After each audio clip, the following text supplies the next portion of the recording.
Good day, everyone. My name is Christina Enanciado, and I will be your second reporter for today.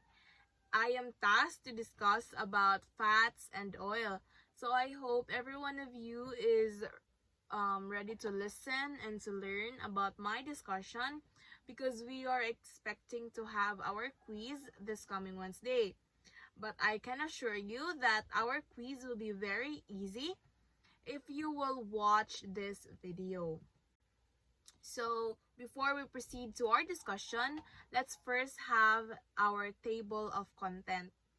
So, in this video, we will be discussing the classification of fats and oil, forms of fat and oil, and how fats and oil are used in cookery.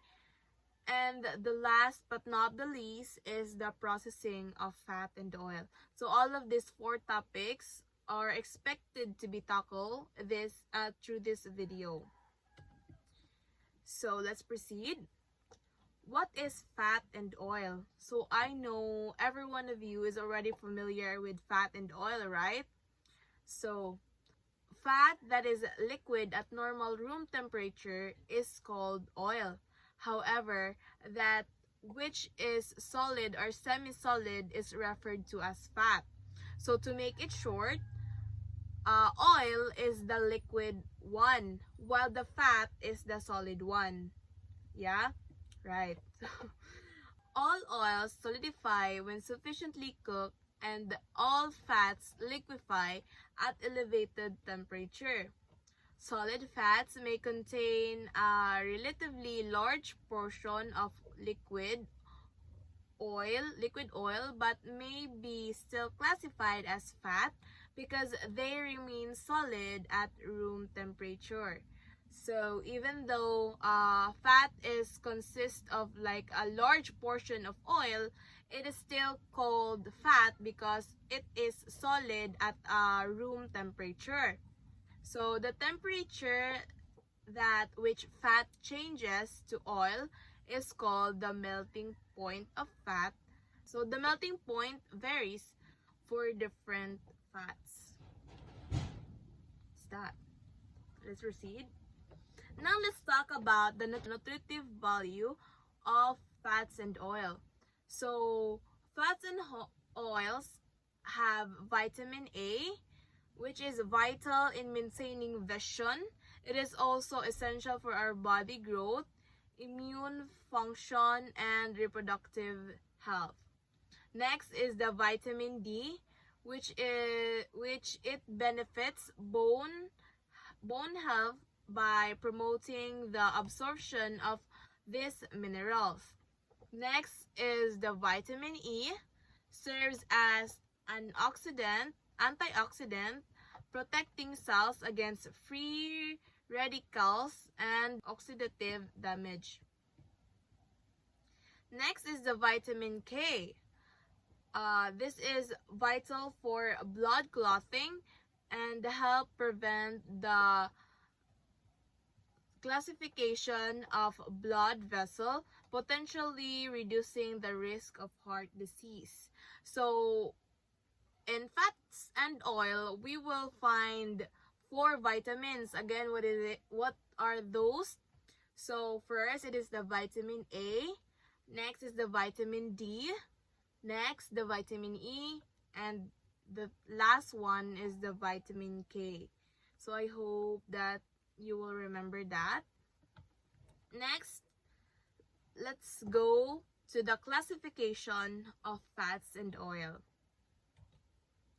So in classifications of fat and oil, we have two ways to classify it. These are the physical appearance and the source. So in physical appearance, we have the visible fat and the invisible fat. Now for the source, we have the animal fat and vegetable fat. So very understandable raman no, physical appearance. So unsay imo makita, unsay nakita nimo ana, then the source this siya gikan. So don't worry, we'll discuss that later after this slide. So First, we will discuss about the visible fat, which is under the physical appearance. Visible fats. So what are visible fats? Visible fats are purified fats easily seen because they are greasy. So, muna siya ang visible fats. Visible fats kuno are the fats nga kanang dali ra makitaan from the word visible. So, it is easily seen. So, what are the examples of this? So, butter, cooking oil, the lard, yeah, and the margarine. So muna, the fats and oil that that are visible in your naked eye. Muna siya, ang visible fat. Next, let's proceed to the invisible fat. By the way, this is still sa appearance physical appearance. So the invisible fats come from food products that contain fat. So, for example, olive. So we can't use the olive directly as fat, diba? So we still need to process it so to be able to get the oil from it. So that is the invisible fat, because wala pa na to nakitaan, or the oil is still not visible because napaman siya sa fruit itself. So wala pa siya na process. So that is visible fat. Pero once the olive is already processed and turned into olive oil, so we can call it the visible fats na. Okay? I hope we are clear in that. Next is the avocado. So yes, avocado can still can be a source of oil also. I hope that you know that and you're aware of that, because while searching about this topic, I just knew na di ay avocado kanang produced oil di ay na. Next is the milk. So yeah, milk. So what can you make out of milk? So for example, the butter, the margarine, yeah. So still it is invisible because dili pa man siya kuan. So we still need to process it to make it butter, so ma-visible na siya. Next, let's proceed to the source. We're done with the physical appearance. Now let's talk about the source. First, we will talk about the animal fat. Animal fat is fat and oils that are found in animals. Malamang animal fat gani. So muna siya. For example, sa cow, what can you get from a cow? So of course, you can make the milk of a cow to a butter. So muna siya. So the butter comes from the animal. Very understandable, di ba? Next is the fish oil. So lisod pod, asa man ang fish oil gikan? Aha man. So of course, it's from the fish. No? Now, let's proceed to the vegetable fat. From the word vegetable itself, of course, you can just sa mga vegetables. So, vegetable fats are fat and oils that are found in vegetable. O, diba? For example, coconut. Very common. So we all know that coconuts produce oil if we process it. Nga na landaho na to. Na I already tried. Back when I was elementary, I tried that landa. Kanang the process is kanang imuhang murag lutuon ang coconut, then muna na siya, humot kay na siya, then ibaligya dayon, then sila na ibahalag unsaon na nila pag turn into oil. But yeah, next is the sunflower oil. So yeah, sunflower is what you call that, a plant. Next is the forms of fat and oil. before we proceed to the forms of fats and oil, let's recall. In classification of oil, we have two ways in classifying it. So first, we have the physical appearance, and the second is the source. So in physical appearance, we have here the visible and the invisible fat. Very understandable, visible and invisible. So visible is what we can see in our naked eye, and the invisible is what we can't see, malamang invisible. So next is the source. So this is very easy also because the source, disagikan ang fat. So of course, we talked here about the vegetable oil and the animal oil. So muna siya. I hope that you will remember that. Now let's proceed to the forms of fat and oil. So first we have here butter. So the composition of butter is butter must contain at least 80% fat. The rest is mostly water, salt, and sometimes milk. The nutritional value of butter is it's a good source of vitamin A, but the amount can vary based on what the cows eat. So magdepende ang vitamins niya if it depends sa kanang cow o unsay iyahang gikaon. Next is the production, made by churning the fatty substance from full cream milk and pressing it to remove water. Muna siya ang butter.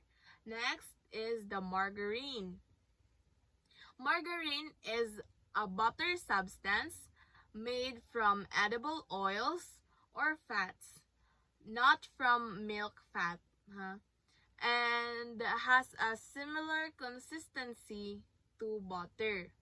So muna maglibog ganito usahay when we buy kanang kuan, di ba? Butter at the mall. So it's really important to read whether it's kanang butter or margarine because they have similar what you call that, pareha silang forma, no? So yeah. So we have to be cautious. So what's the use of margarine? So margarine is commonly used as a spread and in cooking, like making cakes and sauce. So flavor, while it aims to mimic the taste of butter, it doesn't exactly replicate butter's flavor, even when mixed with milk fat. So of course, dili jud nato mapulihan ang the original. So of course, mas lami jud ang butter and mas expensive because expensive is yummy. Una siya. Next is the lard. So I hope all of you is familiar what lard is because I believe this is already tackled. I remember, murag nahisgutan na ni. So, lard is the fat rendered from pigs. Okay? So, don't worry. We will talk about this kanang later. Okay? We will talk more about this later. So, the history of lard is it's one of the oldest cooking fats but lacks standardization compared to other fats. The use of lard is often used in baking, frying, and for adding flavor to various dishes. So I know you're familiar with lard already because we use lard in our baking to kanang grease the kanang kuan muna lard atong gigamit adto. So next form of fat is the nut fat. So what's the source? So nuts are a source of healthy fats and can be included in your diet in various forms. So nuts can be used in dishes like nut loaves, nut breads, and as garnishes for salads and desserts. They add flavor and richness to meals. So muna siya ang nut fat. The next form of fat and oil is peanut butter. So the most popular nut butter. So rich in fat and protein. As you can see, peanut butter have vitamin A also. So vitamin A. Next one is the coconut oil. So this is extracted from coconut milk, rich in lauric acid, and this is commonly used in a variety of native dishes and desserts, especially in Filipino cuisine. So coconut oil is very famous ato because abundant man taog coconut. So muna siya. Next is the sesame oil. Sesame oil is made from the seeds of the sesame plant, primarily growing in India and warmer regions of China. So muna siya ang sesame oil. Muna siya ang porma. The small kanang seeds muna siya ang i-process para mahimo siyang sesame oil. So not familiar kay taana kay wala man na siya ni sa kuan. Next is the rice bran oil. So this is derived from the outer layer of brown rice. So this contains 10 to 20% of oil and 10 to 13% of protein. So muna siya ang rice bran oil. The next forms of fat and oil is cottonseed oil. So a byproduct of cotton obtained from its seed, this oil is used for cooking. So as you can see, ang seed sa cotton muna siya i-process po na siya just like the sesame. Then yeah, by processing it, you will turn it into a oil. Muna siya. Next is the soybean oil. So soybean oil is extracted from soybean, widely used in cooking. Next forms of fats and oil is the peanut oil. So peanut oil is derived from peanuts, of course. The plant is growth to yield the whole nuts. The oil is just a byproduct coming from low-grade nuts. It is used for cooking and salad dressing. So salad dressing kanang murag atong isagol bitaw sa atong salad para malami siya. Next form is the olive oil. So olive oil comes from the olive fruits of an olive tree, and it is used for salads and for cooking. Kaning salad dressing yapon ni siya ha. Muna siya. The distinctive flavor it imparts to food is what makes it important in frying. So based sa kuan, lami daw ni siya gamiton pang prito. So this is yummy because this can add flavor to your kanang whatever you're frying if you will use olive oil. Next is the corn oil. Corn oil is a byproduct of corn processing used in cooking and as salad dressing. Muna siya ang corn oil. Next form is palm oil and palm kernel oil.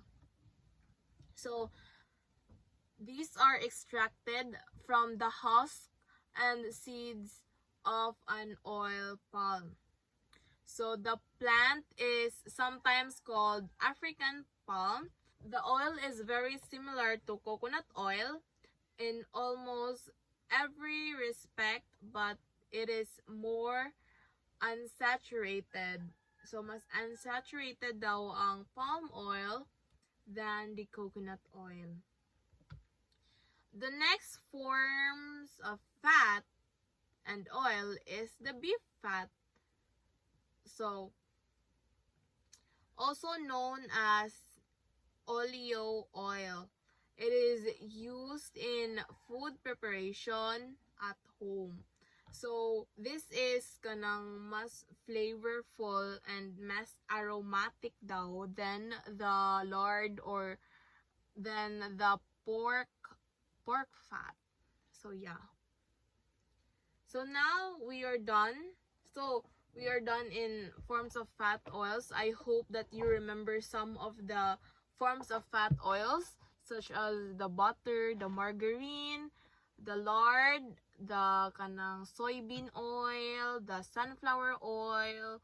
I hope that you remember most of it because surely it will appear in our quiz. No? Or depende. Charot. Now let's proceed to our third topic, the uses of fat and oil in cookery. So unsay gamit sa fats and oils sa cookery. So fats and oil in cooking add flavor and nutritive value to a food. So fat and oil also prevent particles of food from sticking to one another or to the pans. And this serves as a cooking medium to fry foods and enhance flour mixture by imparting a shortened quality to batters the dough, thus tenderizing them. In cakes, fats hold air incorporated during the beating and the mixture. So fat and oil is very important in cooking because common man siya. Di makakaprito wa kay oil day. Di ba? You can't fry without oil. So of course, and oil is like very kanang go-to na to nga kanang sudan, di ba? If kanang dinalian kayo, so magprito-prito na lang jud ta. And also, fats and oil are used in, fats is used in baking. I know every one of you already know about it. For example, like making kanang butters, nga na magkata sa kanang butter. Kana muna siya day. Unya kanang ato pong grisa ng ato ang baking sheets o lard so that it won't stick, no? So the cake won't stick or the product won't what we bake won't stick sa kanang kuan. Yeah, that's all. No, that's not all, of course. Frying. In pan frying, the fat served as lubricant and heat transfer medium. Pan-fried food develops a brown crust and absorbs some of the flavors of the fat. Deep fat-fried foods are golden brown and crisp. So I know every one of you already know nga pag magprito ta, of course, mag-golden brown jud siya. Diba? Not unless mapagod siya day, mangitom-itom jud na siya. Pero mostly if we are frying and if we have a perfect way or sakto ang imong pagkaprito, so of course it will be golden brown. And fat serves as the lubricant and heat transfer medium. So makapadangog ang imuhang like imuhang ang fat sa imuhang product. So muna siya nga dili siya mo pilit sa pan, di ba? You will notice it if soye karon unya after this discussion. Magprito ka nga way oil. Di man po na matawag prito nga way oil. Basta kanang you will cook the fish without fat or without oil. Day mabungkag na lang ng imong kuan day. Nagapilit-pilit jud ng imong kuan na. So di ba? Fat is used as lubricant pero di siya mo pilit sa kanang kuan. Yeah, very good. Next is fat and oil is used as shortening. Very kanang kuan na po. Kay we already discussed about this. So we already talked about this. Shortening. So the shortening effect of fat in flour mixture is brought about by the formation of fat layers which served to separate the starch and gluten particles, thus reducing their tendency to adhere to one another. Lard and vegetable shortening, because they hold in most of the air that is incorporated during mixing, seem to be preferred in cake products. Lard, being softer and somewhat superior in shortening value, is frequently used in making pies, biscuit, and shortcakes. So, no? Lard is muna siya ang kuan shortening. For example, ano is mga lard, mga fats. Yeah. Pang-bake siya, pang-bake shortening.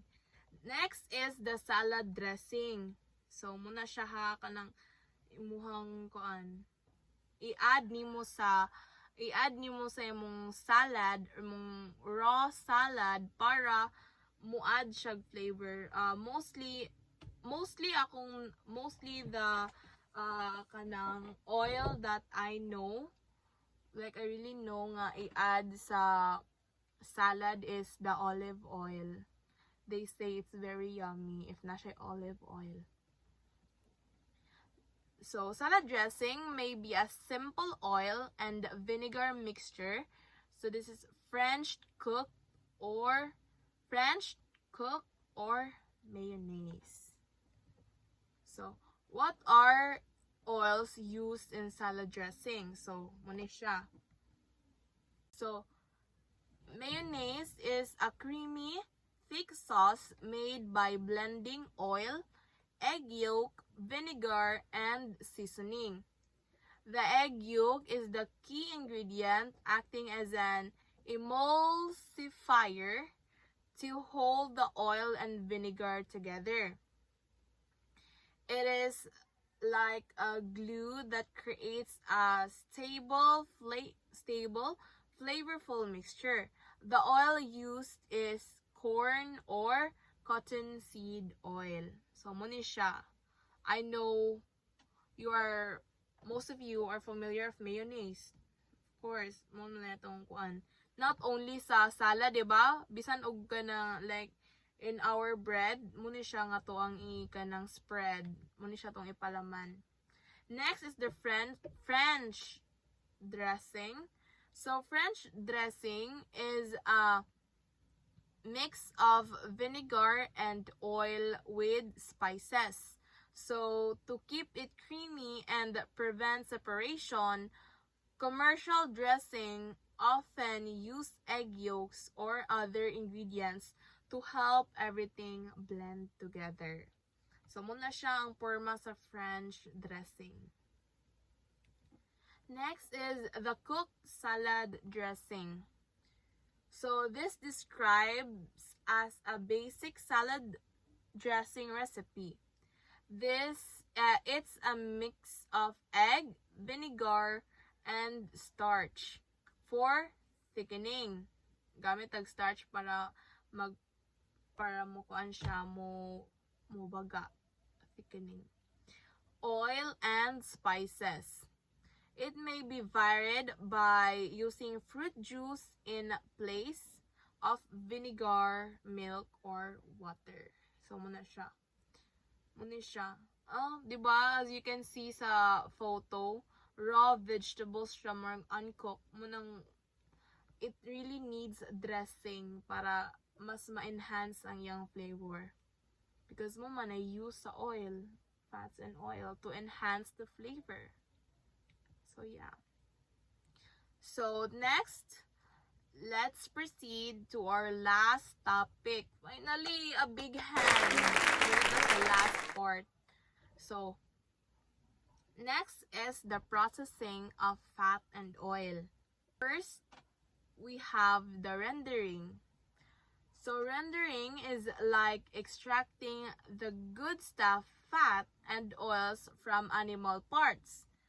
Imagine you have a big pot and you're putting in finely chopped pieces of animal fat.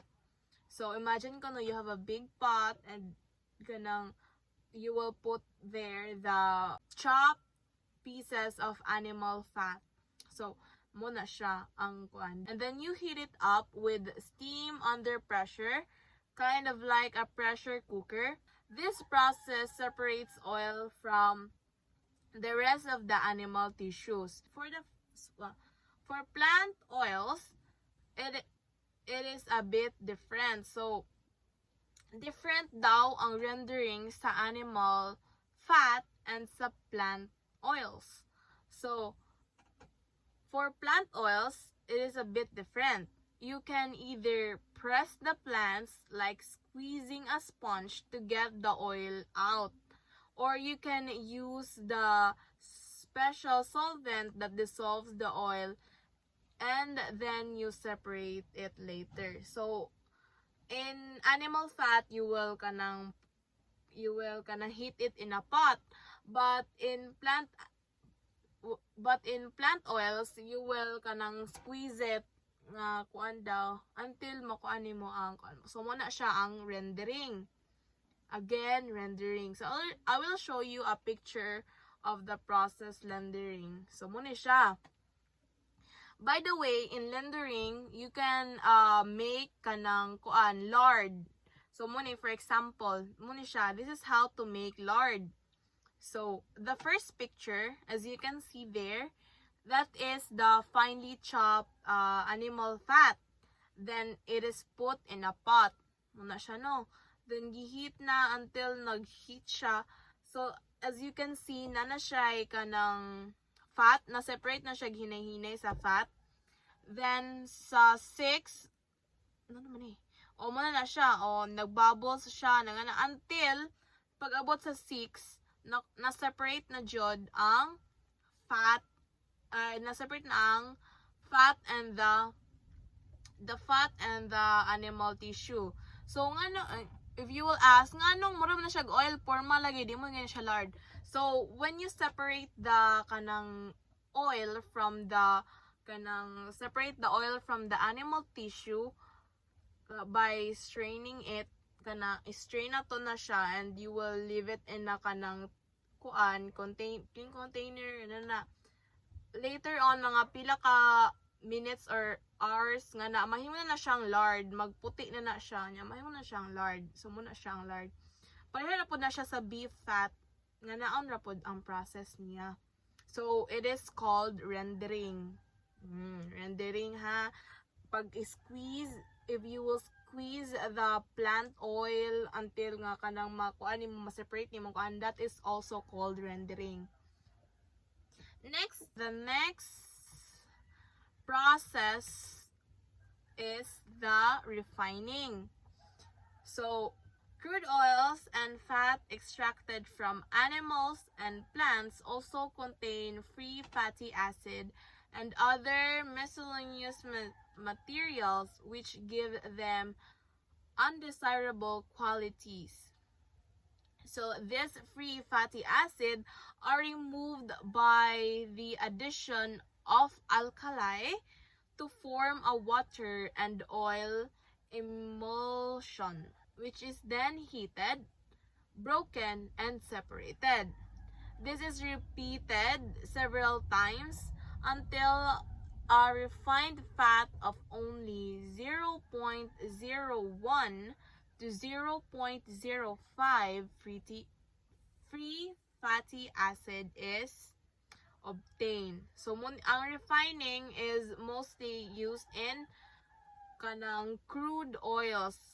For example, this one. This is the crude oil. Then you will refine it nga na magkayo na siya furnace ana.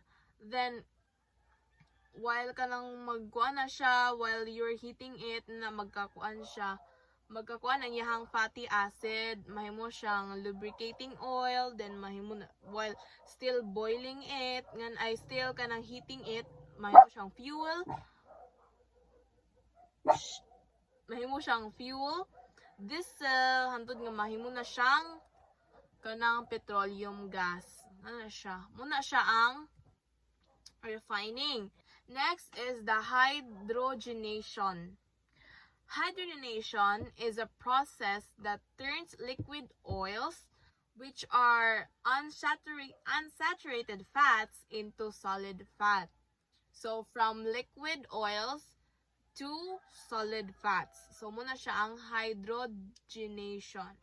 Hydrogen gas is added to the oil.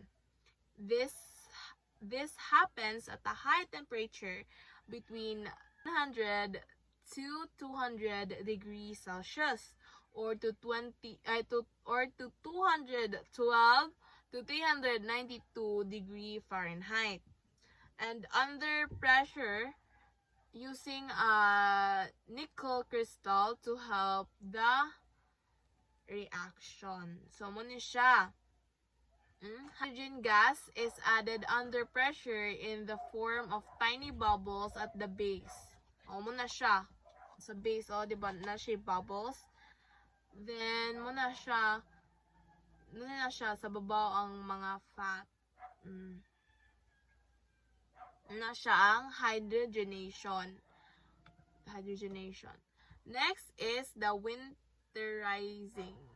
If naay mohydrate, naay mo winter. So I'm sorry about that. Shh. Next is the winterizing. Some vegetable oils are cooled at 7 degrees Celsius or 44.6 degree Fahrenheit, and then filtered to remove crystals that has been formed at this reduced temperature. The product, an oil, can remain clear even at refrigerated temperature because the fatty acids with the highest melting points has been removed. So, muna siya ha. As you can see sa first picture, muna siya. Then, gi-ref siya. Then, muna siya. Nahimo na siyang nahimo na siyang fat. So, that is winterizing. So, again, what are the 4 processing ways of processing of fat and oil? First, we have the rendering. Next is we have the refining. Next is the hydrogenation. Next is the winterizing. I hope that you will remember that one. So that ends our discussion for today's video. So yeah, I hope that you learned something. And if you have more questions about my discussion, feel free to ask questions by commenting, because I will post this in my YouTube para accessible siya. So, feel free to comment if you have question, and I hope that you will also watch the video of Miss Betaizor and Miss Salingay, because yeah, we will have as what I've said, we will have a quiz this Wednesday. So, muna, I think tag 10 me. So, I will find 10 kuan ani and 10 pod sa ilaha. So yeah, I hope you learned something. Bye!